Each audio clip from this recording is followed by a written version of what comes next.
ल अब हामी आजको दिनमा एउटा आदर्श मण्डली अथवा साँचो मण्डली चाहिँ कस्तो हुन्छ, कुन बाइबलका सिद्धान्तमा गठन भएको हुन्छ भन्ने कुरालाई हेर्दछौँ।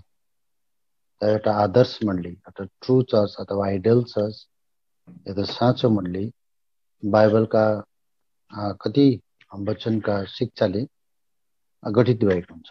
त्यो उक्त कुरालाई हामी जति भ्याउँछौँ हेर्नेछौँ। र अब हामी एउटा पदहरू पढ्नेछौँ। त्यो प्रकाशित वाक्य 21 अध्याय अनि 9 पददेखि एक दुईवटा पद म पढिरहेको छु। 21 अध्यायको 9 पद। अनि जुन 7जना स्वर्गदूतहरूसँग आखिरी 7 महामारीले भरिएका 7 कचराहरू थिए, तीमध्ये एकजना म कहाँ आएँ र यसो भन्दै मसँग कुरा गरे, यहाँ आऊ, म तिमीलाई दुलही अर्थात् थोमाकी पत्नी देखाउनेछु। अनि उनले मलाई आत्मामा एउटा ठुलो र अग्लो पहाडमा लगे र मलाई परमेश्वरबाट स्वर्गदेखि तल झरिरहेको त्यो महान सहर पवित्र जेरुसलेम देखाए, जससँग परमेश्वरको महिमा थियो र त्यसको चमक चाहिँ अति मूल्यवान रत्नको जस्तै अर्थात् बिलोर चाहिँ सङ्लो भएका स्फटिक जस्तो थियो। अनि त्यो ठुलो र अग्लो प्रकाल थियो। 12वटा ढोकाहरू थिए अनि ती ढोकाहरूमा 12जना स्वर्गदूतहरू थिए अनि तिनमा नामहरू लेखिएका थिए जो इजरायलीहरूका 12 कुलका नामहरू हुन्। प्रभुले वचन पढाइमा आशिष दिउन्। हामी वचनको सहायताको लागि प्रार्थना गर्नेछौँ। अत्यन्त महान प्रेमी पिता परमेश्वर, तपाईको पवित्र चरणमा यो अयोग्य व्यक्ति जसलाई प्रभु तपाईँले दया गर्नुभएको मात्र हो, आजको दिनसम्म करुणा र दया भएको कारणले गर्दा तपाईँको चरणमा रहेको छु। विगत दिनहरूमा धेरै शरीरमा कोभिड भाइरसको प्रभावले अस्वस्थ भए, तर प्रभु तपाईँको फेरि पनि जीवनदान दिनुभयो। फलस्वरूप प्रभु तपाईँले यो समयहरू पनि मलाई प्रदान गर्नुभयो। एकचोटि प्रार्थनामा याद गर्छौँ हाम्रो दाइ एनसको निम्ति, जसलाई काठमाडौँमा प्रभु कति ब्रेन स्ट्रोक भएको कारणले राखिएको छन्। भर्खर सुन्नमा आएको छ उहाँले धेरै प्रकारका प्रभु उन्नति अथवा इम्प्रुभमेन्ट शरीरमा भइरहेको कुराको सन्देश हामीले प्राप्त गरेको छौँ। आफ्नो छोराप्रति तपाईँले दया गरिदिनुहोस्। कुनै प्रकारले अनर्थक हुनेदेखि तपाईँले बचाइदिनुहोस्। हाम्रा दिदी फिगिम भुटिया जो थिम्पूमा हुनुहुन्छ, उहाँको अवस्था अति राम्रो छैन भनेर सुनेको छौँ। वृद्ध अवस्थामा हुनुहुन्छ। तपाईँले उहाँलाई पनि दया गर्ने काम गर्नुहोस्। एकचोटि अब ख्रीष्ट यीशुको पवित्र रगतको छिर्काउ मलाई मेरो शरीरमा, मेरो प्राणलाई, मेरो विवेकमा दिनुहोस्। अबि मलाई बोल्नको निम्ति करुणा गर्नुहोस्। वचन जो उचित बोल्नुपर्छ तपाईँले छोटो अवधिभित्रमा तपाईँले यो कुरालाई मलाई बोल्नको निम्ति करुणा गर्नुहोस्। मुखबाट कुनै प्रकारका नराम्रा शब्दहरू जसले महिमाहरू दिँदैनन्, उक्त शब्दहरू मुखारबिन्द्रबाट निस्कनदेखि तपाईँले मलाई जोगाइदिनुहोस्।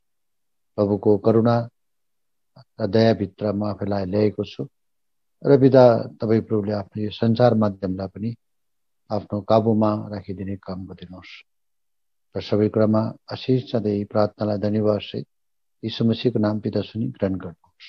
आमेन। हामीले अघि नै पढिसकेको थियौँ, भनिसकेको थिएँ, एउटा आदर्श मण्डली, एउटा आइडल चर्च, साँचो मण्डलीमा कति प्रकारका बाइबलका सिद्धान्तहरूसँग साथमा रहेको जडित भएको हुन्छन्। ती कुराहरू नहुँदाखेरि आज मण्डलीमा धेरै प्रकारका असुविधाजनक परिस्थितिहरू भएको हामी पाउँछौँ।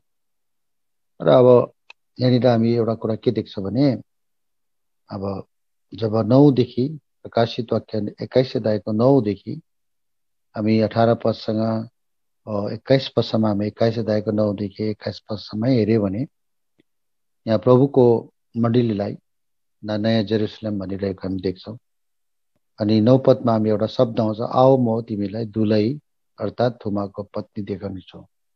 अथवा मण्डलीलाई, चर्चलाई, मण्डलीलाई चाहिँ दुलही अर्थात् थुमाको पत्नी भनिकन भनेको देख्छौँ। यसका लागि विभिन्न नामहरू मण्डलीले दिएको छ। हामी विभिन्न पापी अवस्थामा बसेका ती व्यक्तिहरू जसको पापको क्षमा गरेर यीशुको रगतको छिटकाउनी ल्याएर पवित्र पारेका जनहरूका समूहलाई हामी मण्डली भन्दछौँ। मण्डली भन्नाले एउटा उद्धार पाएका व्यक्तिहरूको एउटा समूह, झुन्डलाई हामी पाउँछौँ।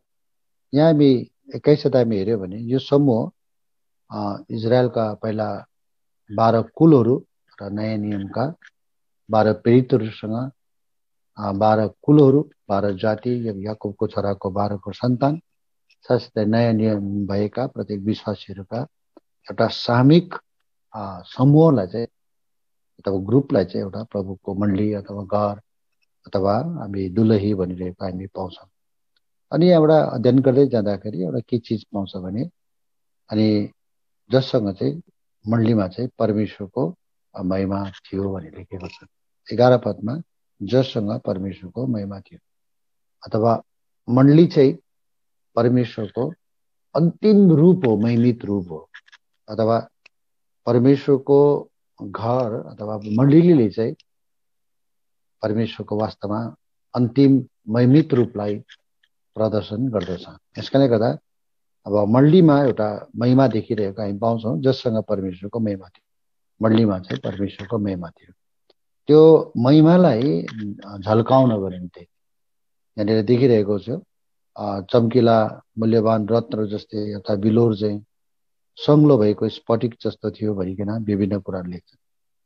अब यो घरलाई, यो जेरुसलेमलाई अथवा अब प्रभुको घरलाई 12वटा यहाँनिर लेखेको छ, ठुला ठुला अग्लाहरू अनि 12वटा ढोकाहरू थिए, अग्ला पर्वत भएका, अनि 12वटा ढोकाको कुरा गर्छ। अनि 12वटा ढोका, अनि हामी 12 पदमा हेऱ्यो भने फेरि 12 जना स्वर्गदूतहरू लेखेको छन्। 12वटा ढोका, 12 जना स्वर्गदूतहरू, अनि त्यसले चाहिँ 12 इजरायलका कुलका नामहरू, अनि यहाँनिर लेख्छन् 14 पदमा 12वटा जगहरूको कुरा गर्छन्, 12वटा प्रेरितका कुराहरू गर्छन्। अनि अन्तमा हामीहरू गएर तल हामीले हेऱ्यौँ भने 18 पदमा हेऱ्यौँ भने अब कस्तो लेख्छ भने, अनि त्यसको प्रकाल स्फटिकले बनेको थियो, सहर चाहिँ स्वच्छ काँच जस्तै र चोखो सुनको थियो, अनि त्यसका सहरका प्रकालका जगहरू सब प्रकारका रत्नले सिँगारिएका थिए। सहरको प्रकालहरू चाहिँ विभिन्न प्रकारको रत्नले सिँगारिएका थिए। ती रत्नहरू पनि 12वटा रहेछन्। त्यो रत्नहरूको 12वटा नाम यहाँ लेखिएको छ। पहिलो जग, पहिलो रत्न स्फटिक, दोस्रो निर्मणि, तेस्रो खालसेडोन, चौथो हरितमणि, पाँचौँ गोमेद, छैटौँ लालमणि, सातौँ पितमणि, आठौँ फिरोजा, नौ पुष्पराज, 10औं लहसुने, 11औं धुम्रकान्त, 12औं चाहिँ एमेथिस्ट भनिकन लेखेको छन्। अनि 12वटा ढोकाहरू चाहिँ 12वटा मोतीले बनेका कुराहरू लेख्छ। हामी सबै कुरा हेर्दा 12 12 12 12 12 देख्छौँ। ढोका 12, स्वर्गदूत 12, रत्न पनि 12, 12वटा रत्नको नाम लेख्छ, अनि मोती पनि 12 अरे। यसरी 12 12 12 12 12 लेखेको हामी पाउँछौँ। नयाँ जेरुसलेमको निर्माण चाहिँ त्यसरी गरेको हामी पाउँछौँ। अब हामी जब यो वर्तमान जगतमा भएको जो मण्डली छन्, जहाँ परमेश्वरले आफ्नो निर्माण गर्नुभयो, आफ्नो जीवनलाई बलिदान दिएर, आफूलाई बाँचिएर, आफ्नो शरीरलाई दिएर, आफ्नो प्राणमा पीडित बनेर, आत्मिक दुःख सहेर, यस्तो प्रकारको आत्मिक, शारीरिक अनि प्राणिक दुःखहरू सहेर चाहिँ परमेश्वरले मण्डलीको निर्माण गर्नुभयो। अब अनि एउटा आदर्श मण्डलीलाई चाहिँ परमेश्वरले जग बसाल्नु। अब ती जसरी नयाँ जेरुसलेम सबै कुरा 12 12 12 12 12 कुराले निर्मित भएका हामी पाउँछौँ। 12 मोती, 12 रत्नहरूको कुरा गर्छन्, 12 ढोकाको कुरा गर्छन्, 12 जना स्वर्गदूतहरू कुरा गर्छन्, 12 प्रेरितको कुरा गर्छन्, 12 जना इजरायलका कुलहरूको कुराहरू गर्छन्। यी सबै कुरा 12 लेखेका छन्। अब त्यस्तै प्रकारले अब वर्तमान युगका जो आदर्श मण्डली पनि 12वटा बाइबलका सिद्धान्तले गठन भएको हुन्छन्। तीमध्येमा कुनै पनि एउटा वचन, कुनै पनि एउटा मोती अथवा रत्नरूपी मोतीरूपी बाइबलका वचनद्वारा गठित भएको हुन्छ। तीमध्येमा कुनै पनि एउटाको कमी भए भने त्यो आदर्श मण्डली रहन सक्दैन। आदर्श मण्डली रहनै सक्दैन। त्यो कुरा चाहिँ आज हामीले लेख्दा हेरिरहेको छौँ। सबैभन्दा पहिला चाहिँ कि मण्डली भन्ने जो कुराहरू हुन्छ, मण्डलीको चाहिँ ख्रिस्ट चाहिँ मण्डलीको चाहिँ वास्तवमा जग हुनुहुन्छ। प्रभुले भन्नुहुन्छ म मेरो हो मैले निर्माण गर्छु। अनि यो चट्टान प्रभुले आफ्नो मण्डली चाहिँ यो चट्टानमाथि निर्माण गर्छु भनिकन मत्तीको पुस्तक 16 अध्याय अनि 18 पदमा भनेको हामी पाउँछौँ। सबैभन्दा पहिलो कुरा आमा प्रभुले भन्नुहुन्छ, हामी पढिरहेको पनि हो, जानिरहेको पनि हो, तर पनि हामी विस्तारसँगले हेर्दै बुझ्दै जान्छौँ। मत्ती 16 अध्यायको 28 पदमा, अनि म पनि तिमीलाई भन्दछु तिमी पत्रुस हौ र यस चट्टानमाथि म आफ्नो मण्डली बनाउनेछु। तिमी पत्रुस हौ अनि यो चट्टानमाथि म आफ्नो मण्डली बनाउँछु। यसोसले गर्दा हामीले फेरि पनि इफिसीको पुस्तक 2 अध्यायमा हामीले हेऱ्यौँ भने हामी 19 देखि एउटा पदलाई 2 अध्याय इफिसीको पुस्तक 2 अध्यायको हामी हेर्छौँ। 2 अध्यायको 19 देखि लिएर हामी पढ्दै गयौँ भने यहाँ पाउँछौँ, यसका अब उसो तिमीहरू पराई र परदेशी होइनौ, तर पवित्र जनहरूसँग सँगै नागरिक हौ र परमेश्वरको घरानाको हौ। तिम्रो प्रेरितहरू र भविष्यवक्ताहरूको जगमाथि बनाएको छौ, जसको कुनै ढुङ्गा चाहिँ यीशु ख्रीष्ट आफै हुनुहुन्छ, जसमा सारा भवन टम्म मिलेर प्रभुमा एउटा पवित्र मन्दिर बन्नलाई बढ्दै जान्छन्, जसमा तिमीहरू पनि आत्माद्वारा परमेश्वरको वासस्थान बन्नलाई एकसाथ बनिँदै जान्छौँ।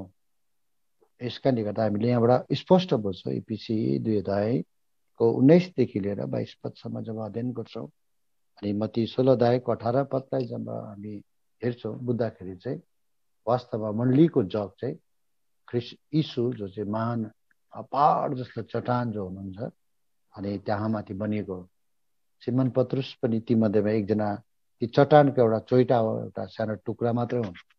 तिमी पनि एउटा चट्टान हो, तर चट्टानको सानो भाग मात्रै हो। तर पहाड रूपी चट्टान चाहिँ प्रभु यीशु ख्रीष्ट हुनुहुन्छ। प्रभु यीशु ख्रीष्ट चाहिँ जग हुनुहुन्छ। अनि ती 12 जना प्रेरितहरू सिमन पत्रुस एउटा ढुङ्गा जस्तो, पहिला पत्रुसको पुस्तकमा हेऱ्यौँ भने हामीलाई जिउँदो पत्थरसँग तुलना गरिएका छन् हामी विश्वासीलाई।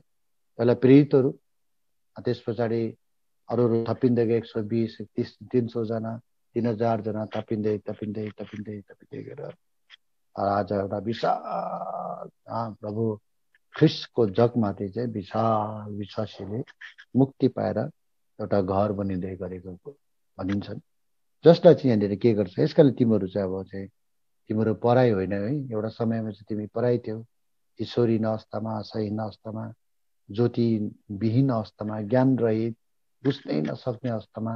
अब मुक्ति नभएको अवस्था त्यस्तै हुन्छ। ख्रिस्ट यीशुको संसारमा आउनुभएको कुरालाई मान्छेले मुक्ति नभएको कुरालाई बुझ्नै सक्दैन। जस्तै प्रभुलाई नपाएसम्म हामी प्रभुको कुरालाई, बाइबलको कुरालाई बुझ्न सक्दैन थियौँ। हामी एउटा अन्धकारमा थियो, हाम्रो समाज नै थिएन, ज्ञान रहित जिन्दगी हाम्रो वास्तवमा थियो। अनि एउटा त्यति मात्र नभएर हामी ईश्वरहीन मात्रै नभएर एउटा साँच्चै नै हामी संसारमा चाहिँ पराई भनेको अर्का जस्तो क्या, परमेश्वरदेखिको अब अर्को मान्छे अनि परदेशी जस्तो एउटा जीवन थियो। तर प्रभुलाई पाएको कारणले गर्दा पवित्र जनहरूको सँगै नागरिक भएको छौँ र परमेश्वरको घरानाको भएको छ, एउटा मण्डलीको भएको छौँ। त्यसकारणले गर्दा यहाँनिर भन्छ, जगमाथि प्रेरितहरू भविष्यवक्ताको जगमाथि बनाएको छौँ, जसको कुनै ढुङ्गा चाहिँ यीशु ख्रीष्ट आफै हुनुहुन्छ। र प्रभु चाहिँ प्रभुमाथि चाहिँ अब मानिसहरू बनिँदै जिउँदो पत्थरको जस्तो, मतलब चट्टान नसम्झिनुहोस्, र जिउँदो मान्छेहरू चाहिँ प्रभुमा बनिँदै परमेश्वरको वासस्थान बन्नलाई एकसाथ हामी बनिँदै जान्छौँ। एक दिन जब अन्तिम विश्वासीले जगतमा विश्वास गर्नेछ अनि त्यो क्रम बनिने क्रम अन्त हुन्छ। र समय आउनेछ, हामी कसले अन्तिम विश्वासी को मलाई पनि थाहा छ भन्नु सक्दिनँ, तर अन्तिममा जो थपिनेछ अनि यो क्रम बनिने क्रम अन्त हुनेछ।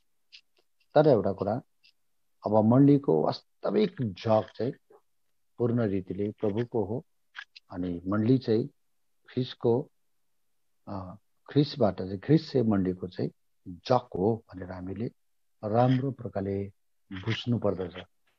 जसको कारणले गर्दा एउटा मण्डलीको सिद्धान्त हो। दोस्रो चाहिँ मण्डलीलाई पनि प्रभुले आफ्नो रगतको दाम तिरेर किन्नुभएको हो। जसको कारणले गर्दाखेरि जसले कुनै किन्छ ऊ अधिकारी हो।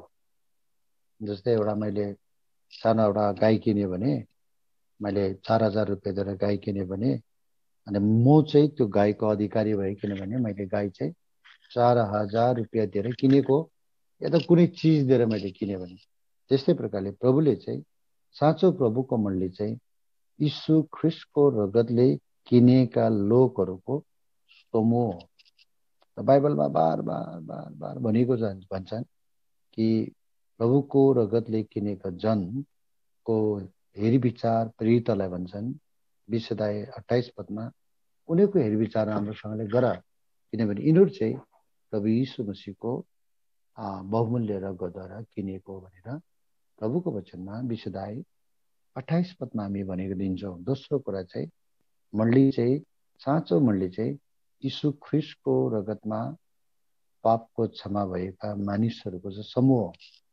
यीशु ख्रिस्टको रगतमा पवित्र भएका जनहरूको समूह हो। यस कारणले गर्दा यी पवित्र जनहरू हामी कुरिन्थीको पुस्तकमा यसोसले गर्दा प्रत्येक विश्वासीहरू केवल अरू धेरै झुन्डहरू छन् जसले धेरै कुराहरू गरेर उनीहरूलाई सन्त भन्ने उपाधि प्राप्त गर्छन्। तर हाम्रो प्रभुको वचन अनुसार चाहिँ जब हामी प्रभुलाई विश्वास गर्छ, यीशुको रगतद्वारा हाम्रो पापको क्षमा हुँदछ। यीशुको रगतमा हामी धर्मी बन्दछौँ। उहाँको धार्मिकता ख्रिस्ट यीशुको रगतमा क्षमा पाएको कारणले गर्दा उहाँको धार्मिकतालाई हामी जब ग्रहण गर्दछौँ अनि यहाँ प्रभुको वचनले उक्त कुरा भनिरहेको हामी पाउँछौँ। र यहाँनिर भन्छ रगतद्वारा किनिएका भन्ने कुराहरू लेखेका छन्।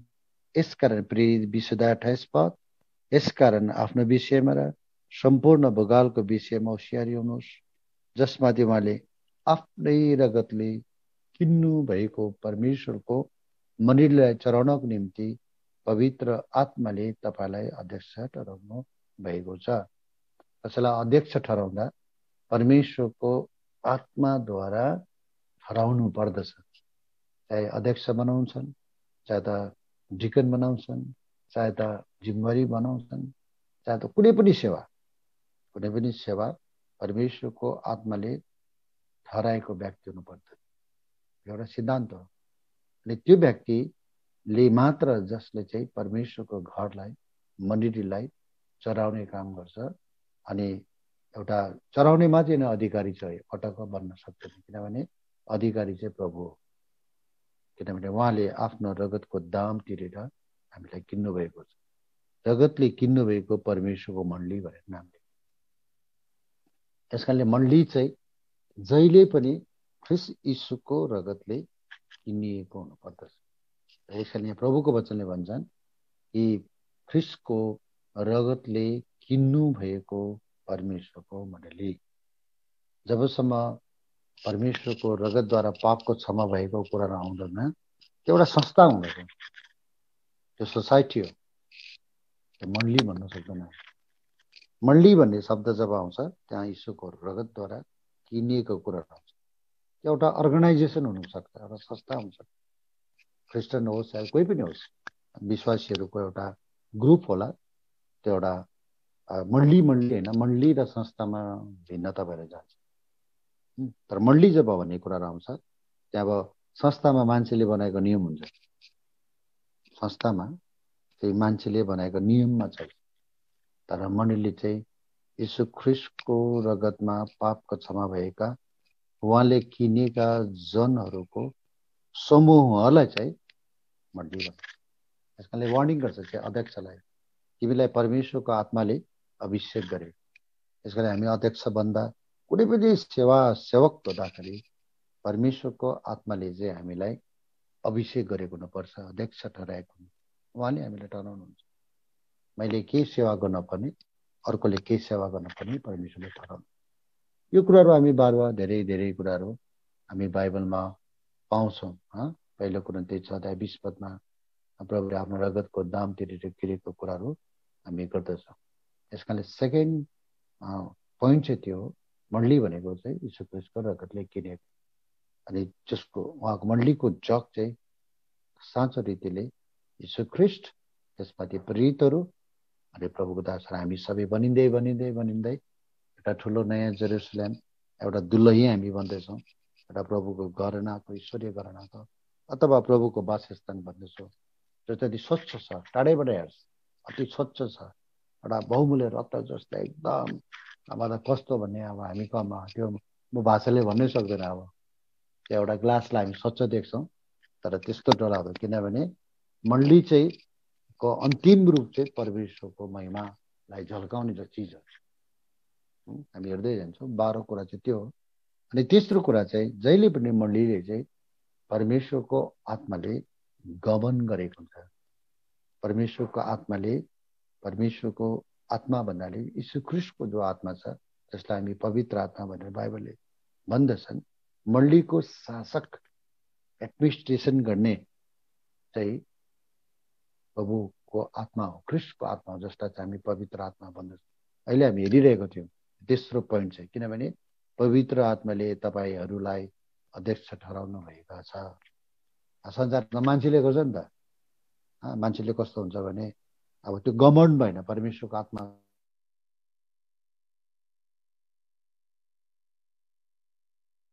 गमन भएन, जसको कारणले गर्दाखेरि चाहिँ हामी के पाउँछ भने हामीले बुझ्नु पर्दछ, जहिले पनि बुझ्नु पर्यो कि मण्डली चाहिँ साँचो परमेश्वरको आत्माको सञ्चालनमा आउनुपर्दछ। हेर्दाखेरि मान्छेले गर्छ, अध्यक्षहरू चाहिँ मान्छेले गर्छन्, हामी अध्यक्षहरूको अधीनतामा रहन्छौँ, हामी आदर गर्छौँ, तर वास्तव अध्यक्षलाई चाहिँ परमेश्वरको आत्माले के गरेको हुनुपर्छ, उनलाई शासन गरेको हुनुपर्छ। उहाँ चाहिँ परमेश्वरको आत्मा चाहिँ मण्डलीको एडमिनिस्ट्रेटर हो, किनभने ठहराउने चाहिँ परमेश्वरको आत्मा भयो नि त।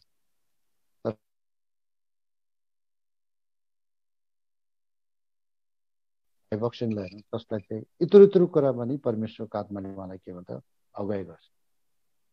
उहाँ चाहिँ ब्रदर भाइजी बक्सिङ प्रचारमा जाँदा पनि त्यहाँ मेड कुरै छैन, मान्छेको गीतीको कामै छैन। त्यहाँ कुन बजारमा जानुपर्ने, कुन ठाउँमा जानुपर्ने, कुन ठाउँमा प्रचार गर्नुपर्ने, कुन प्रकारको वचन दिनुपर्ने, इत्यादि इत्यादि यी जति पनि कुराहरू छन्, सब कुराहरू चाहिँ परमेश्वरको आत्माले सञ्चालित व्यक्ति हुनु। दाउदलाई हेर्नुहोस्, युद्ध गर्दाखेरि परमेश्वरको आत्माले भन्थे जान्थे र जित्थ्यो। यो चिज हो। जब अब चाहिँ हामी के भयो, संस्था जस्तो भयो, हाम्रो चाहिँ ज्ञानले हामी चल्दैछ, आत्माले होइन, ज्ञानले। विभिन्न यस्ता कुराहरू भएको कारणले गर्दा मण्डलीको त्यो सुन्दरता चाहिँ के छ, हाम्रो गिदीले जे भन्छ हामी त्यही गर्दैछ, म यो गर्छु भन्छ त्यही गर्दैछ। त परमेश्वरको आत्माले सञ्चालित गरेको मण्डली मात्रै साँचो मण्डली हो, त्यो चाहिँ नयाँ जेरुसलेम। यीशु ख्रीष्टको रगतले किनिएको, तेस्रो चाहिँ परमेश्वरको आत्माले सञ्चालन गरेको साँचो सञ्चालक, साँचो प्रशासक अथवा एडमिनिस्ट्रेटर चाहिँ परमेश्वरको आत्मा हुनुहुन्छ। पौलुसले हेर्नुहोस्, पौल भन्छ, प्रचार गर्दैछ यो कोरिन्थीको मण्डलीमा, धेरै मेरो आत्मा, तिमी रोम जानुपर्छ। अथवा पौललाई, प्रभुको प्रेरितहरूलाई परमेश्वरको आत्माले प्रेरित गर्थे, उहाँले काम गर्नुभयो।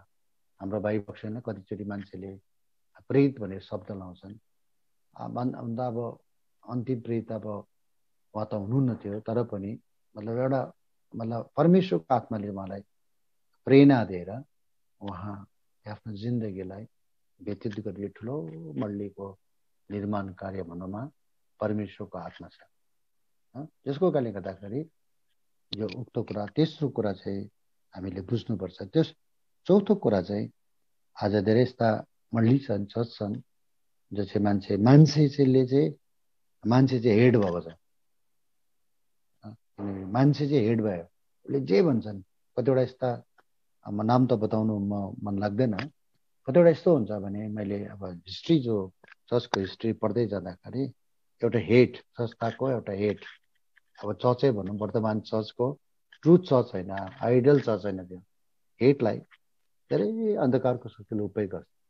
सपनामा के भनिदिन्छन् त्यही नै नियम भनेर चाहिँ, सपनामा के भनिदियो त्यस्तै प्रकारले विभिन्न विभिन्न प्रकारले 1000 भन्दा 4000 भन्दा बेसी क्रिस्चियन संस्थाहरू संसारमा छन्। More than 4000। अब अझै बढ्दै हुन्छ, कति वर्ष थाहा छैन। More than 4048। अब मैले अहिले भर्खर जानेको, अझै कति छ थाहा छैन। अनि यो कुरा घट्ने होइन, यो 4048सम्म रहे 5000, 6000, 7000 पनि बन्नु सक्छ। किनभने मान्छेको विचारले घटना भएपछि त विभिन्न विचार मान्छेले सोच्छन्। यसकारणले गर्दाखेरि मान्छेको वर्तमान युगमा मण्डलीहरू छन्, त्यहाँको अधिकारी आदरका योग्यको व्यक्ति चाहिँ ख्रिस्ट यीशु नभएर चाहिँ मान्छे बनेको छ। किनभने ख्रिस्टको यीशु ख्रिस्ट चाहिँ मण्डलीको जग मात्र होइन, उहाँ चाहिँ शिर हुनु, is the head of the body. Church चाहिँ एउटा बडी हो, शरीर हो, जस्तै हाम्रो शरीर हुन्छ, त्यसै यीशु ख्रिस्ट चाहिँ शिर हो। शिर भन्नाले चाहिँ सबै कुराको आधार चाहिँ अधिकार चाहिँ उहाँको हुन्छ नि त। आज चाहिँ के हुन्छ, शिर भन्नाले हेड। अब विभिन्न नाम गरिएको छ, हुनसक्छ डाइरेक्टर हुनसक्छ, अरू या विभिन्न कुरा संस्थाका विभिन्न हेडहरू छन्। अनि त्यो हेडसिप चाहिँ आज मान्छेले लिए, हेडसिप चाहिँ मान्छेले लिएको कारणले गर्दा आज आत्मिकी पतन, दुनियाँ चाहिँ आत्मिकी पतन हुँदै गएको कारण कुरा। प्रभुको वचनले भन्छ, इफिसीको पुस्तक 1 अध्याय हामी हेर्छौँ, 1 अध्यायको 22-23 पद हुन्छ, मण्डलीको शिर चाहिँ वास्तवमा चाहिँ प्रभु यीशु ख्रीष्ट स्वयं हुनुहुन्छ, जसले आफ्नो प्राण दिनुभयो, आफ्नो शरीरलाई दिनुभयो। अनि एउटा बडी भन्नाले चाहिँ मण्डली चाहिँ उहाँको बडी हो, उहाँको मालिक, यो शरीरको मालिक चाहिँ हाम्रो प्रभु यीशु मसीह हुनुहुन्छ। त्यहाँनिर 22-23 पदमा छन्, 22मा रहेछ, र सबै कुराहरू उहाँका पाउमनी पारिदिनु भयो, उहाँलाई सबै कुराहरूमाथि शिर हुनको निम्ति मण्डलीलाई दिनुभयो, जो चाहिँ उहाँको शरीर हो अथवा उहाँको परिपूर्णता, जसले सबै कुरामा सबै कुराहरू भरिदिनुहुन्छ। अनि मण्डलीको शिर चाहिँ प्रभु हो, मण्डली चाहिँ ख्रिस्टको देह हो, शरीर हो, अथवा उहाँको परिपूर्णता हो। अन्त मण्डलीमा नै सबै प्रकारको परिपूर्णता र उहाँका महिमाको अन्तिम रूप चाहिँ चर्च हो, ट्रु चर्च, आदर्श मण्डली हो। अनि हामी चाहिँ त्यो आदर्श मण्डलीको चाहिँ एक अङ्ग, एउटा सानो ढुङ्गा, जीवित पत्थर भएर हामी बनिएका छौँ। यसकारणले गर्दाखेरि अब अर्को पाँचौँ कुरा चाहिँ के छ भने मण्डलीको जो उद्देश्य हुन्छ, मोटिभ, चर्चभित्रको एउटा मोटिभ हुन्छ। त्यो मोटिभ चाहिँ, अथवा मोटिभ भन्ने उद्देश्य चाहिँ दुईवटा मात्रै हुन्छ, थुप्रै मोटिभ हुनुहुँदैन हाम्रो। म यस्तो हुन्छु, त्यस्तो हुन्छ, म प्रचार गर्नु पर्यो, म भयङ्कर प्रसिद्ध मान्छे बन्नु पर्यो, मलाई सबले मलाई वाह गरोस्, चिनोस्, त्यो कोही मोटिभै हुँदैन। ट्रु चर्चले साँचो विश्वासीको कुनै यस्ता प्रकारको एम्बिसनै हुँदैन। प्रभुले मलाई रगतले किन्नुभयो, अनि मैले रगतको दाम मैले चुकाउनु पर्छ, अनि मैले सेवा गर्नुपर्छ, त्यति मात्रै कुरा। हाम्रो मोटिभ, हरेक सदस्यले, साँचो आदर्श मण्डलीको विश्वासीले, सदस्य भने चाहिँ विश्वासीले चाहिँ उनीको मनभित्रको चाहना, उद्देश्य, मोटिभ के मात्रै हुन्छ, प्रभुले मलाई आफ्नो रगत दिएर, म पापी मान्छे, प्रभुले मलाई किन्नुभयो, अब मैले जबसम्म म धरतीमा रहन्छु तब मैले ख्रिस्टको रगतको मूल्यलाई मैले चुकाउनु पर्छ। त्यो हेतु, त्यो उद्देश्य, त्यो मोटिभ राखेर जब हामी सेवा गर्छौँ तब हामी सफल हुन्छौँ, हामी त्यो टुङ्गोमा हामी पुग्छौँ। अनि त्यो व्यक्तिले प्रभुलाई, त्यो विश्वासीले प्रभुलाई माया गर्छ, प्रभुलाई प्रेम गर्छ, अनि प्रेमको चाहना गर्दैन। फल्लाले मलाई माया गर्यो, मण्डलीमा थुप्रै समस्या आउँछ नि, मलाई यादै गर्दैन, मलाई माया गर्दैन, मलाई पत्तै दिँदैन। एउटा एक प्रकारको एउटा के मतलब कस्तो खालको भने कस्तो खालको भने एउटा नराम्रो रोगको चाहिँ मण्डलीमा छ। मलाई माया गर्दैन, मलाई यादै गर्दैन, पत्तै दिँदैन, वचनै दिँदैन, छेउ गयो भने बोल्दैन पनि, जेमिसी पनि भन्दैन। त्यो त्यो त्यो किन त्यस्तो भयो? बुढो भएर सब कति वर्ष बाँच्नु, कहिले पाउनु भयो? 73 वर्ष भयो, 60 सालमा विश्वास गरेर बत्तिसमा लिएको भन्छन् है। केस पाके वृद्ध भए आमाहरू छन्, तर ग्याङ त गरिरहेको, ग्याङ माया गर्दैन, जेमिसी भन्दैन, गयो भने मुन्टो बटार्छ। किन त्यस्तो चोट किन खाएको?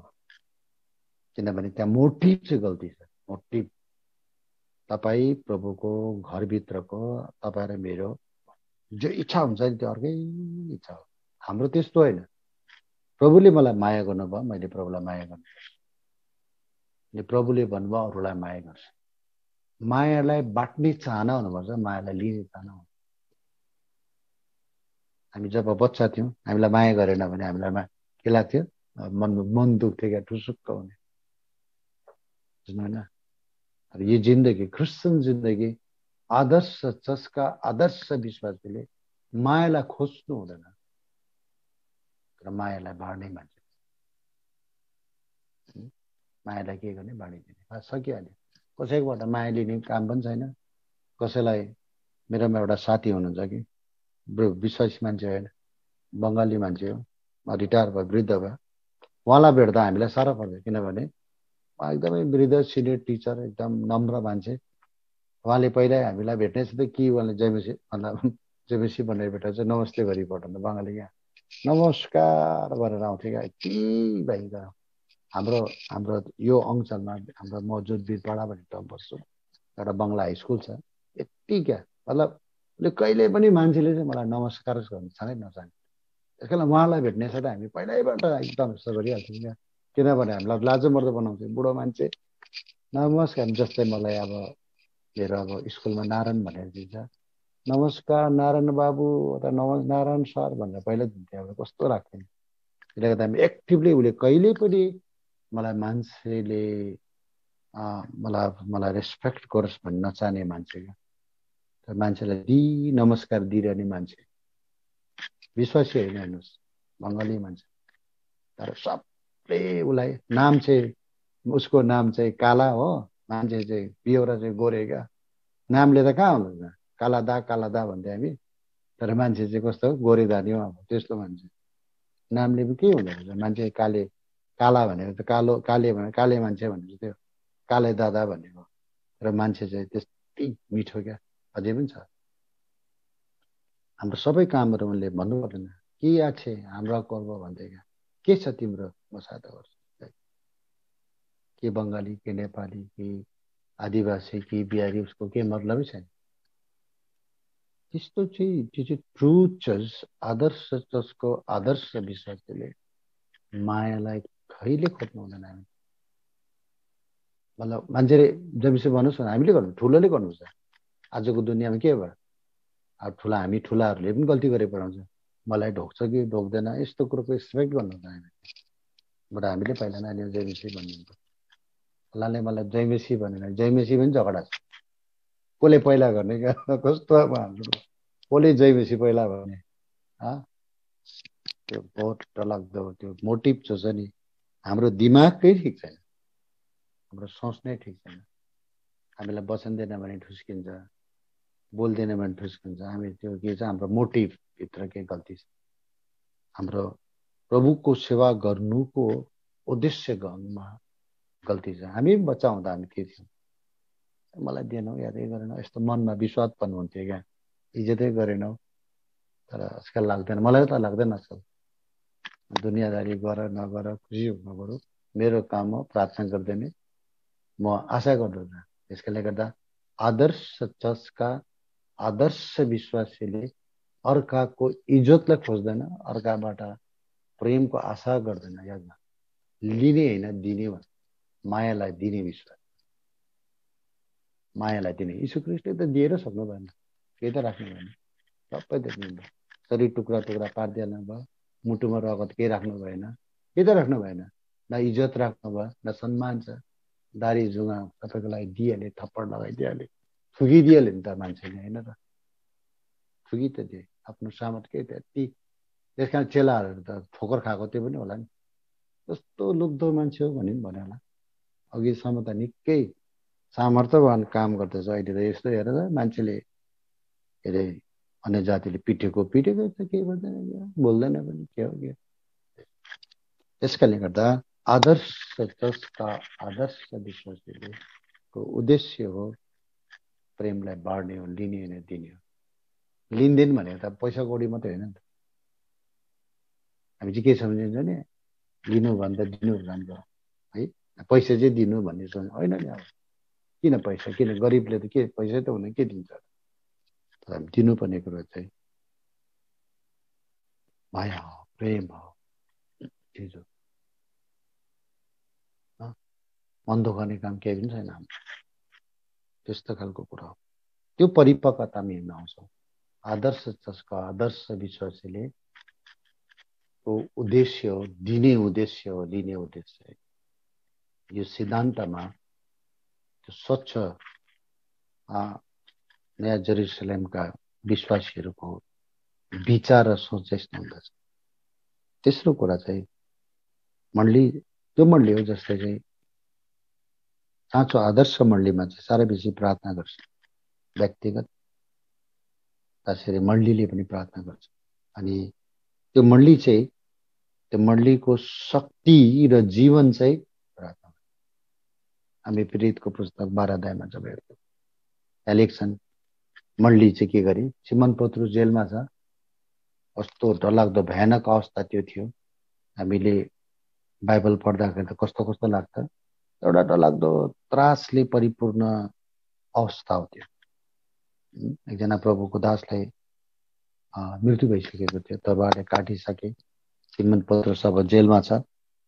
त्यस्तो प्रार्थना गर्न पनि डर मर्दो, लुकेर एक ठाउँमा उहाँहरू झुन्डहरू बसे। अनि प्रेरितको पुस्तक 12 अध्याय 5 में यसकारण पत्रुस जेलखानामा राखे, तर उनको निम्ति मण्डलीद्वारा परमेश्वरले अटुट प्रार्थना चढाए। मण्डलीले प्रार्थना चढाए। मण्डली भनेको कुनै एउटा व्यक्ति होइन। मण्डली भन्नाले चाहिँ कस्तो कुरा बुझ्दैछ भने अब मण्डली भन्नाले चाहिँ अब विश्वासीहरूको समूहले बुझ्दैछ। त्यसोस्ले गर्दाखेरि साँचो मण्डली चाहिँ प्रार्थनाको सामर्थमा आधारित भएको हुन्छ। पैसा कौडीमा भर पर्दैन। आज त हाम्रो धेरै कुरा छ नि त। पैसा कौडीमा भर हुन्छ, मान्छेको गन्तीमा हाम्रो भर हुन्छ। उनीहरू गन्तीमा कति थियो होला र? सेवाकर्ता बन्नेकै थिएन होला, सुन्दर भवन पनि छैन। तर के छ, त्यहाँ जीवन छ। ख्रिस्टको जीवन चाहिँ बगेको छ, प्रार्थनाको सामर्थले काम गरेको छ। जसको कारणले गर्दा स्वर्गदूतहरू स्वर्गबाट ओर्लिआए, सामर्थले काम गरेको छ। साङ्लाहरू तोडी गए, सिमन पत्रुसलाई जेलबाट निकाले। उक्त कुरा चाहिँ छैटौँ कुरा हो, छैटौँ रत्न हो, छैटौँ मोती हो। यो कुरा प्रार्थना चाहिँ छैटौँ मोती हो। त्यसकारणले गर्दा हरेक विश्वासीले मनमा आत्मामा व्यक्तिगत रीतिले मण्डलीले यसरी प्रार्थना गरे जिन्दगी हो। अनि प्रार्थना चाहिँ त्यो मण्डलीको आदर्श मण्डलीको जीवन चाहिँ पैसा कौडीमा भर पर्नु भएन। अरू मान्छेमाथि भर पर्ने काम चाहिँ प्रार्थनाको शक्ति सामर्थमा मुभ गरेको मण्डली। त्यस्तो कुरा हो। अघि हामीले भनिहाल्यौँ, यसोसले गर्दाखेरि हामीले जहिले पनि सोच्नुपर्छ यो म्याच्युरिटीको कुरा हो। हामी जब प्रभुलाई पायौँ हामीलाई मन दुख्थ्यो, कसैले याद गर्दाखेरि माया गर्दैनौ मलाई, हामीलाई पनि मन दुख्थ्यो। धेरै कुरा चोट खाने कुराहरू हुन्थ्यो। मेरो एउटा साथी हुनुहुन्छ, दाजु भनौँ न, अब म भन्नुपर्दा उहाँले मलाई भन्नुहुन्थ्यो क्या, उहाँले भन्नुहुन्थ्यो म कोही मान्छेसँग ठोकर खाँदिनँ भन्थ्यो क्या। उहाँको कुरा मलाई अझै पनि लाग्छ, याद आउँछ कि उहाँ आजसम्म प्रभुको सेवा गर्छ। विशेष त त्यो एउटा त्यो मोटिभ हो। त्यो मान्छेले मलाई गाली गरोस् कि मान्छेले इज्जत गरोस् कि उसले मलाई नराम्रो गरोस् कि, त्यो मेरो मोटिभ नै छैन। कस्तो ठोक्कर नखाने मोटिभ, माया गर्दै भइहाल्यो, जे बेसी गरिदियो, उसबाट आदर खोजिरहनु हुँदैन। यसकारणले यो एउटा धोका छ क्या। आज मण्डलीमा के धोका छ? आदर गरेन भन्छ। दाजुभाइले के भन्छ, मलाई वचनै दिँदैन, प्रचारमा गएको मलाई प्रचार गर्नै दिएन। उनीहरूले ठेका, उसले वचन दिइरहने भनेर ठेकादार यिनीहरू हो भन्छ क्या। मैले त्यो त्यस्तो खालको त्यो हामी प्रभुलाई पाउँदाखेरि हामी पापी मान्छेले उधार दियो। हामी त्यो वचन दिनको म पछाडि आजकल पनि सोच्छु क्या, मैले जब मुक्ति पाएँ वचन दिनुको लागि त कहाँ पाएको त, म के यसरी वचन दिनुको लागि मैले विश्वास गरेको र पटेको होइन नि, एकदम त्यो कल्पनै थियो। त्यस कारणले क्रिस्चियन जिन्दगी चाहिँ प्रेमलाई बाँट्ने जिन्दगी हो, दिने जिन्दगी हो। आदर गर, आदर नखोज, मन पनि सन्तोक रहन्छ, केही छैन। ठोकर खाने कामै छैन, कसैसँग ठोकर खाने काम छैन, ए फल्ना ढिस्का। त्यसले गर्दा त्यो क्रिस्चियन जिन्दगीको त्यो बेमजा क्या, त्यो अशान्तिमा गुट्किएर बेमजाको जिन्दगी गेजेङ गेजेङ गेजेङ गरेर जिन्दगी गुजार्नु, त्यो शान्तिलाई नै भङ्ग गर्छ नि। त्यसमा पाएको आनन्द र शान्तिलाई के गर्छ, तोडिदिन्छ। आत्मिक जिन्दगी ध्वंस बनाउँछ त्यो सब कुरा। यसको लागि आजदेखि हामी आदर्श मण्डलीका आदर्श विश्वासी भएर, त परिपक्व विश्वासी भएर हामी जिउँदा प्रभुको महिमा हुन्छ। उक्त कुरा। अब सातौँ कुरा चाहिँ के छ भने, साँचो मण्डली आदर्श मण्डलीमा चाहिँ परमेश्वर ख्रीष्ट यीशुको लाई आराधना गर्ने अधिकार, सौभाग्य भन्छ नि, आज मण्डलीलाई मात्रै दिएको। सबैले कहाँ पाउँछन्? संसारमा त कति मान्छेले के गर्छ नि, कति प्रकारले पूजा पाठ उपासना आराधना तरह तरहको छ। तर प्रिभिलेज, परमेश्वरले आराधना गर्ने प्रिभिलेज चाहिँ कसले पाएको छ? विश्वासीले, आदर्श विश्वासीले मात्रै पाउँछ, साँचो विश्वासीले पाएको। उक्त कुरालाई हामीले गुमाउनु हुँदैन। स्वर्गदूतको समूह एउटा, अनि साँचो विश्वासीको समूहले सत्य परमेश्वरलाई चाहिँ आत्मामा र सच्चाइमा आराधना गर्दछ। त्यसकारण इब्रानी 2:12 भन्छ, आज म मान्छेहरूको सम्बन्धी के गर्छु? परमेश्वरलाई म के गर्छु? आराधना गर्छु। यो जो आदर्श, यो प्रिभिलेज चाहिँ, आज प्रभुको आराधना गर्ने प्रिभिलेज चाहिँ आदर्श मण्डलीले मात्रै पाएको हुन्छ। हिब्रूको पुस्तक इब्रानी 2:12 म पढ्दैछु। 2:12 एउटा शब्द लेखेको छ, मण्डलीको बीचमा म तपाईँको प्रशंसा गाउनेछु। मण्डली मिलेर चाहिँ सामूहिक रीतिले हामी परमेश्वरलाई आराधना गर्ने सौभाग्य चाहिँ, प्रिभिलेज चाहिँ आज उद्धार पाएको व्यक्तिलाई मात्रै छ। परमेश्वरको आराधना गर्नु भन्ने कुरा त सजिलो कुरा होइन रहेछ नि त, यो चाहेर पनि नपाउने कुराहरू छ नि त। ख्रीष्ट यीशुलाई मुक्ति पाएर परमेश्वरको आराधना गर्नु भन्ने कुरा त कहीँको डरलाग्दो। किनभने परमेश्वरको नजिकमा जाने स्वर्गदूतहरूले, गरुडहरूले मात्रै परमेश्वरलाई आराधना गर्छ। तर धरतीमा चाहिँ आज ख्रीष्ट यीशुको रगतले किनिएका, आत्माले चलाएका व्यक्तिहरूले मात्रै के गर्छन्? परमेश्वरको आराधना गर्छ।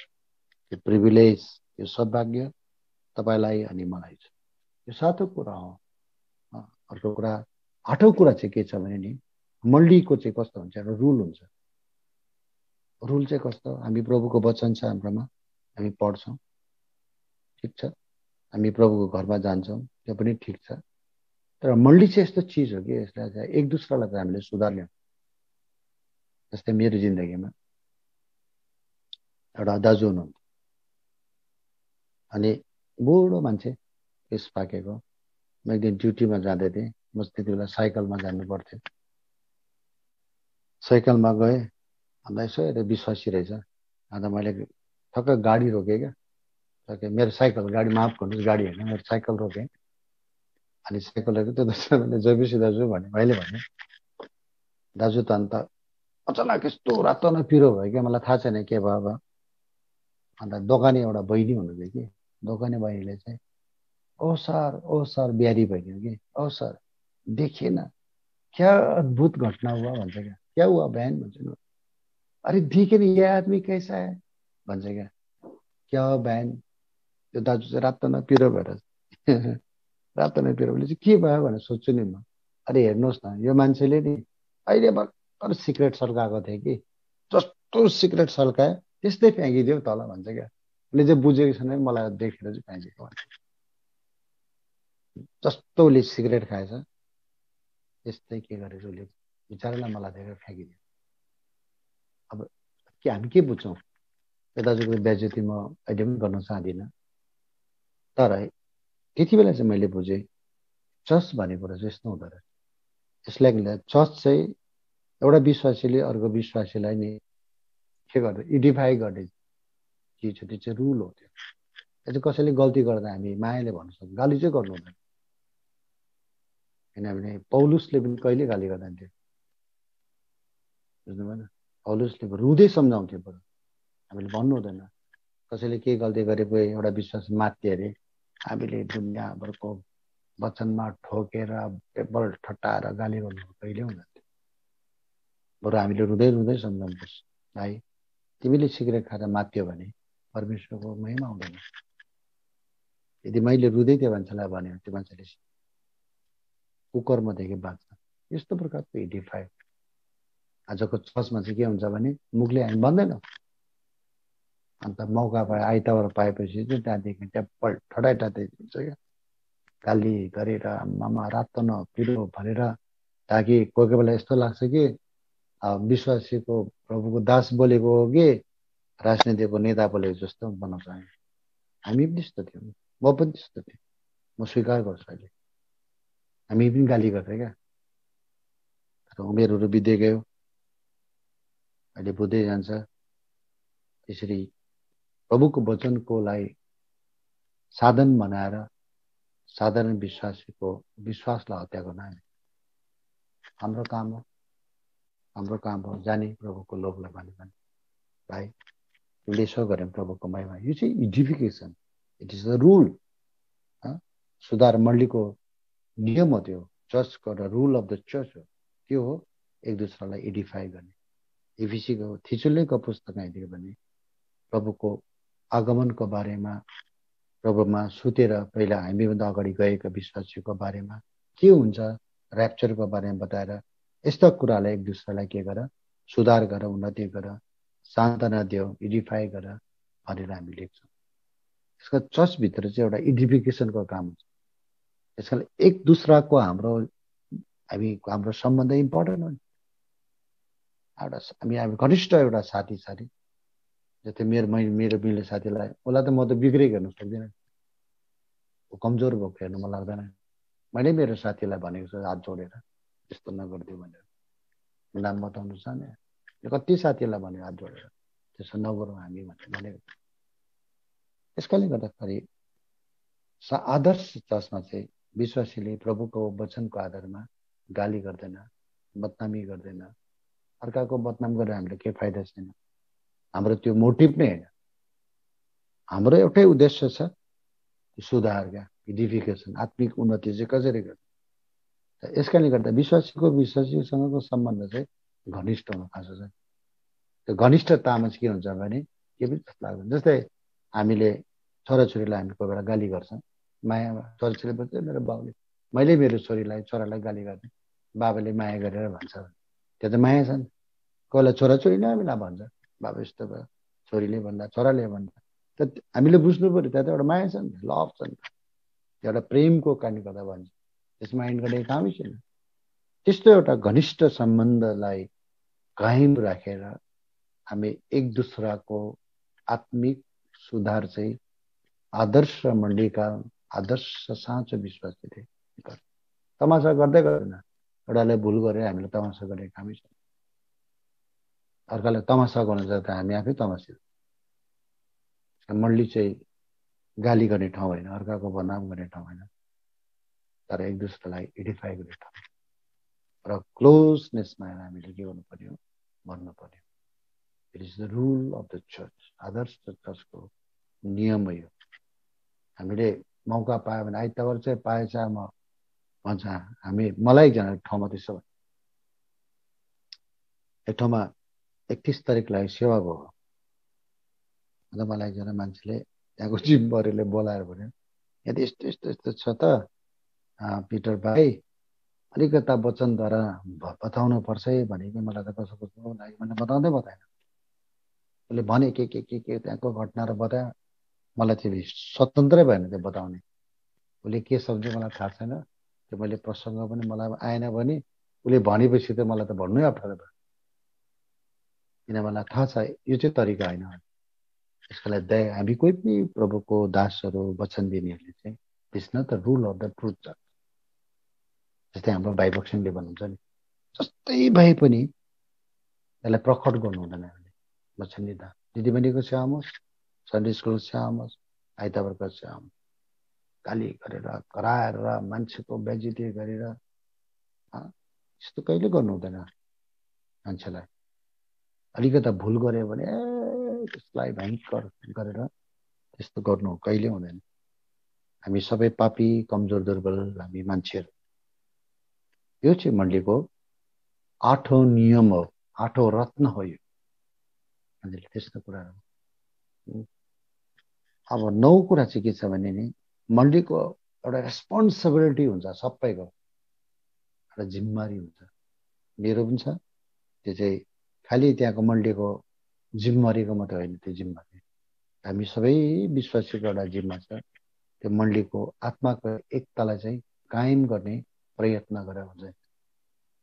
आत्माको एकतालाई कायम गर्ने प्रयत्न गर्छ। यो आत्मिक मान्छेले आत्मिक एकतालाई कायम गर्न कोसिस गर्छ। अब कोसिस गर्दा गर्दै काम भएन भने त अर्कै कुरा हो।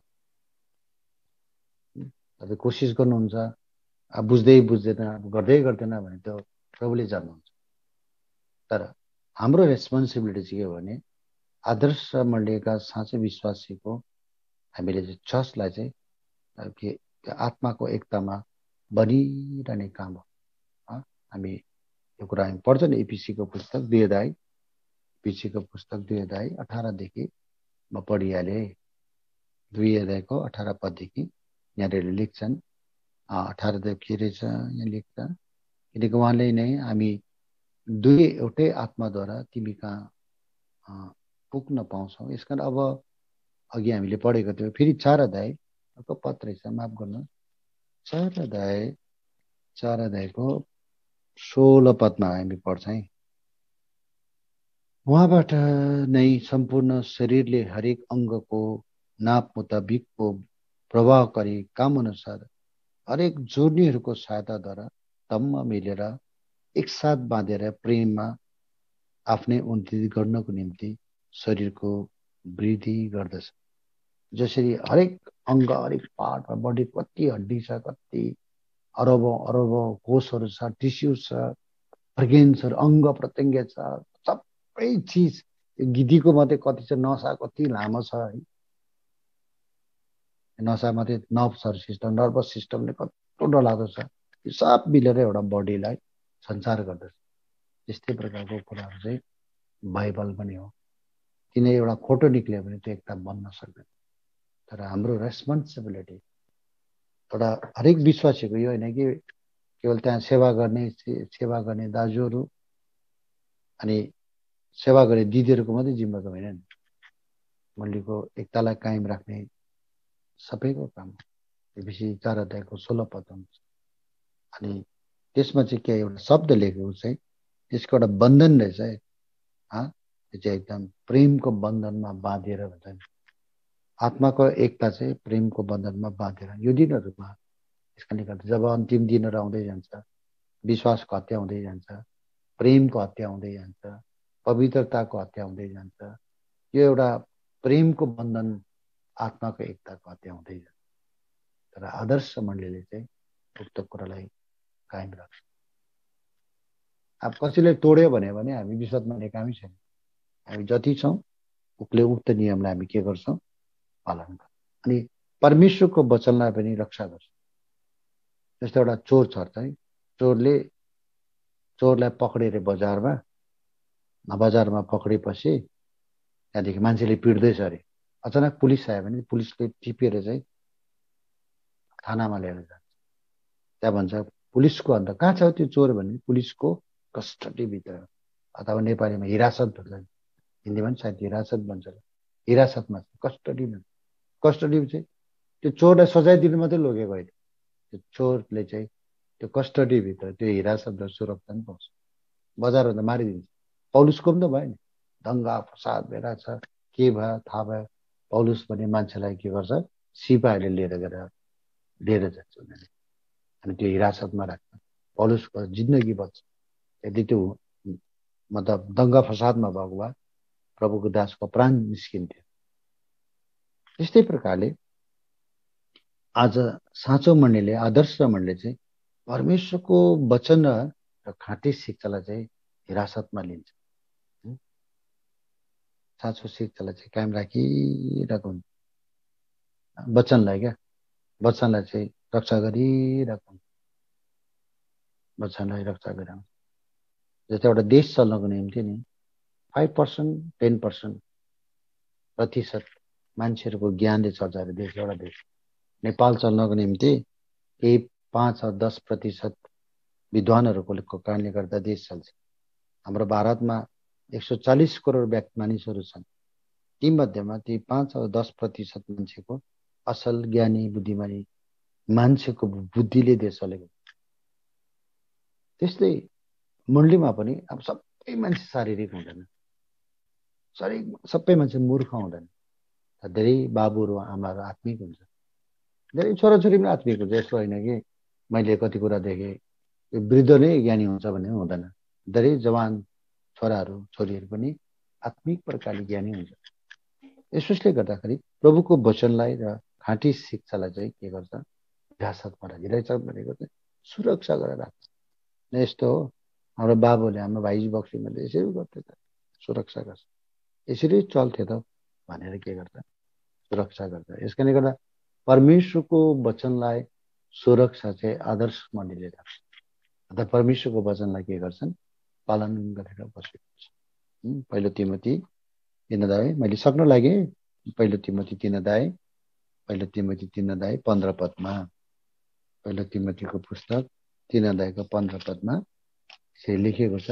हामीले कस्टडी 15 पदमा यहाँ लेखेको रहेछ 15 पदमा, किनकि कतिजना तर्केर शैतानको 3 अध्यायको 15 पद। अच्छा, यहाँ रहेछ। तर म ढिलो भए पनि परमेश्वरको घरमा जो जीवित परमेश्वरको मण्डली हो, सत्यको खामा र जग हो, जहाँ कसरी चल्नुपर्छ सो तिमीले जान। यहाँ भन्छ मण्डली चाहिँ परमेश्वरको मण्डली चाहिँ सत्यको खामा हो, इट इज द पिलर। अरे जग हो, सत्यको चाहिँ जग हो, याद गर्नु। यो चाहिँ सच्चाइको पिलर र जग चाहिँ प्रभुको घर हो। अनि परमेश्वरको घरले चाहिँ, मण्डलीले चाहिँ प्रभुको साँचो शिक्षालाई चाहिँ सुरक्षा राख्छ। आज संसारमा बाइबलका वचनहरूको सुरक्षा कसले राख्छ? प्रभुलाई नपाएको मान्छेले त राख्दैन। परमेश्वरको आत्माले सञ्चालन नभएको राख्दैन। जसको मालिक मान्छे हो भनेर राख्ने होइन, उनीले आफ्नै विचारलाई खुवाउँछ। यसकाले संस्था एउटा छ, क्रिस्चियन जगतमा पनि एउटा चाहिँ मण्डली छ। तपाईँ संस्थामा हुनुहुन्छ या मण्डलीमा हुनुहुन्छ, यदि मण्डली हो भने चाहिँ परमेश्वरको वचनको रक्षा सुरक्षा यहाँनिर के गर्छन्, हिरासत चाहिँ प्रभुको वचन लिन। तेस्रो कुरा चाहिँ 11औं कुरा चाहिँ के छ भने, यसकारणले गर्दाखेरि हामी बाइबलमा हेर्दाखेरि चर्चलाई के भन्छ भन्नुहोस् त, church of Christ, church of God, church of first born भनेर लेख्यो। पहिलो कुरिन्थीको मण्डलीमा हेर्छ हामी, त्यो के लेख्छ, 1 अध्यायको 1 पदमा होला। पहिलो थिस्सलुनीमा हुन्छ, थिस्सलुनीमा भएको church of God, church of Christ, कुरिन्थीमा भएको church of God, church of Christ. यसकारणले गर्दा मण्डली चाहिँ कसको, मण्डलीको केन्द्र, मण्डलीको परिधि नै प्रभु हुनुहुन्छ। त्यहाँ कसैको अधिकार छैन, सबै नै टोटल परिधि पनि सर्कमफेरेन्स भन्छ अङ्ग्रेजीमा, एन्ड सेन्टर टोटल नै प्रभु ख्रिस्टमा केन्द्रित भएको कुराहरू हो। यसोसले गर्दा जस्तै कुरिन्थीमा भएका चर्च अफ गड, जस्तै हाम्रो चाहिँ एउटा केही छैन, हाम्रोमा केही गल्ती छैन। माउन्ट होरेब प्रार्थना भवन नाम्चीका परमेश्वर church of God, church of Christ in कहाँ छ, अब काठमाडौँमा भएको, नाम एड्रेस लागि मात्रै लेखेको। यसकारणले गर्दा धेरै कन्ट्रोभर्सियल कुराहरू छन्।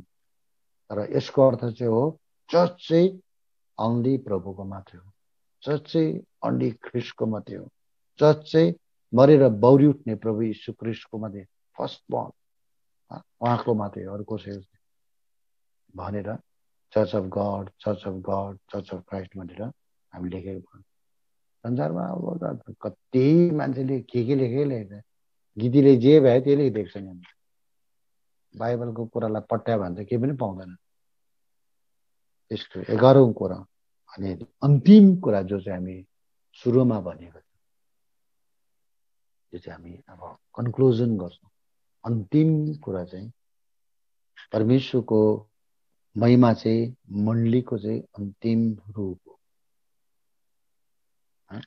मण्डलीले चाहिँ ख्रिस्टको महिमाको लागि झल्काउँछ।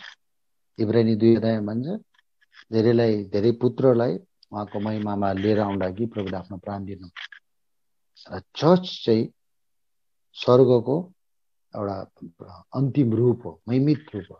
मण्डली चाहिँ साँचो आदर्श मण्डली चाहिँ परमेश्वरको महिमाको रूप हो, अन्तिम एन्ड एउटा प्रभुको महिमित कुराको रूप हो। यसुसले गर्दाखेरि हामी जहिले पनि कुरालाई हेर्छौँ र चर्च भन्ने कुरा त्यो छ। र वास्तविक जो चर्च चाहिँ चर्चमा चाहिँ परमेश्वरको महिमा हुँदछ अनि चर्चले जहिले पनि प्रभुको महिमा गर्छ। अघि हामीले प्रकाशित वाक्य 21 अध्यायमा हामी हेरिरहेको जहाँनिर चाहिँ परमेश्वर के छ महिमा झल्किन्छ भनेर, जससँग परमेश्वरको महिमा थिएछन्। प्रभुको दुलही मण्डलीमा परमेश्वरको महिमा हुन्छ। हामीले कहिले कदापि यो कुरालाई भुल्न भएन।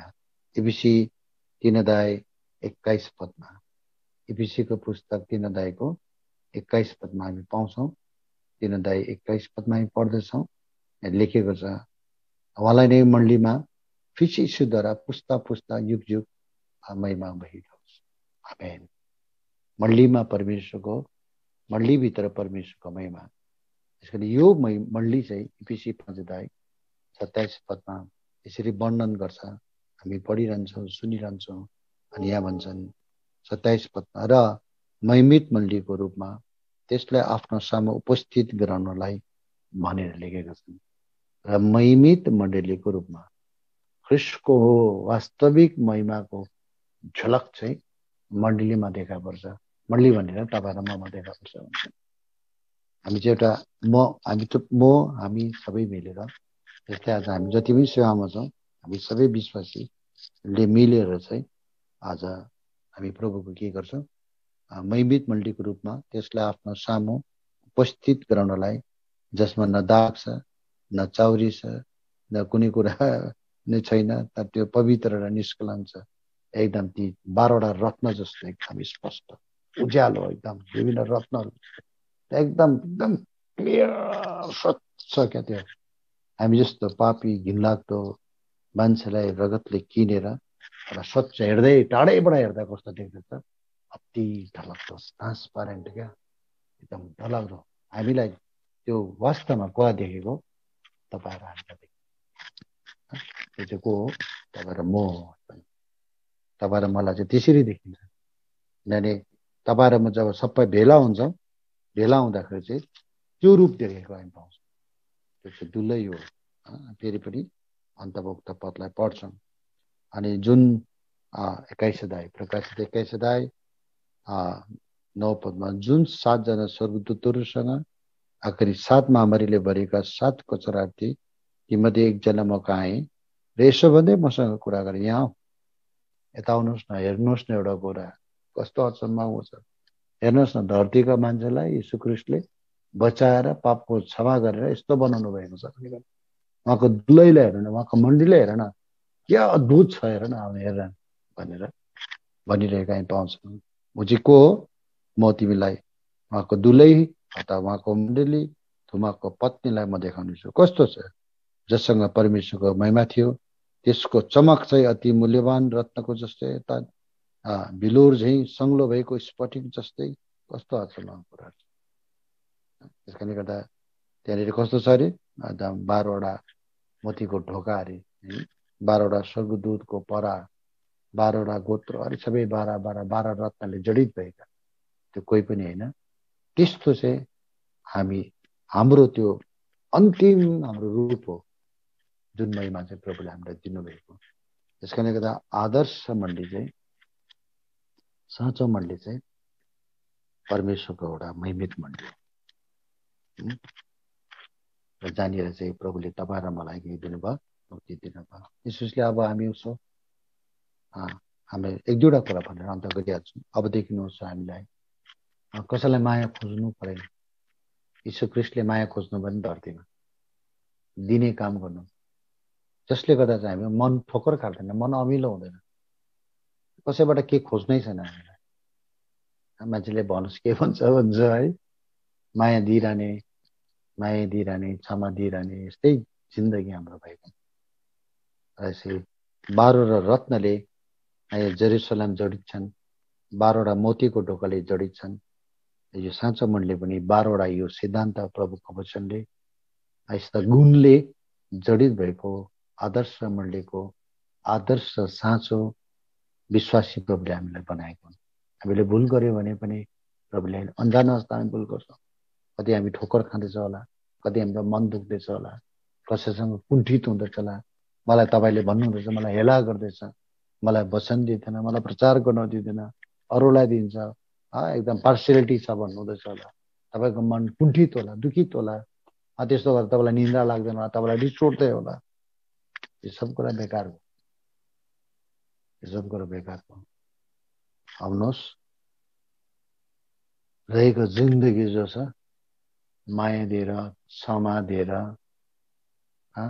असल काम गरेर हामी बिताउँ। प्रभुले वचनमा आशिष दिउन्।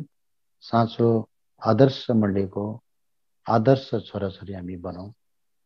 प्रभुले हामीलाई आशिष दिएको हुन्छ। सबैजनालाई हाम्रो युट्युब च्यानल कफरनहुम विथ एल्सादाईलाई तपाईहरु सबैजनाले माया गरिदिनुहोस्, प्रार्थना गरिदिनुहोस् अनि सब्स्क्राइब गरिदिनुहोस्। धन्यवाद।